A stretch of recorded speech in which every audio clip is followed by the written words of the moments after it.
បើសិនពួកផ្សេងឃើញហើយគឺខ្លាចមិនដែលចេះកោមិនដែលចេះកាច់បើសិនពួកផ្សេងឃើញហើយគឺខ្លាចមិនដែលចេះកោមិនដែលចេះកាច់បើសិនពួកផ្សេងឃើញហើយគឺខ្លាចអ្វីទាំងអស់ត្រូវបានបញ្ឈប់គេមើលមិនឃើញមិនតែគេស្អប់គេថាខ្ញុំនិស័យណាស់ក្រក់មិនងាយមើលថោកអត់ចេះសងក់ពេលងក់មកទៅគេដុតទាំងអស់នេះឆ្វេងនេះស្ដាំចង់គ្រប់ទាំងឡោះវាដាច់ឲ្យក្រោយចង់កាយគ្រប់ហោវាដាច់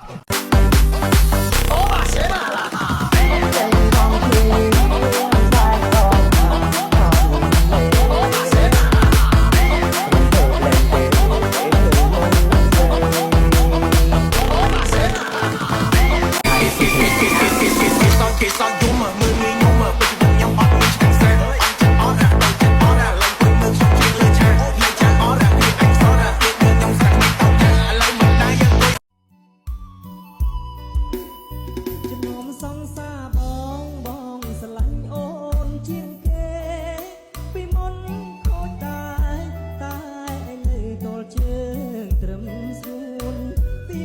ជាព្រា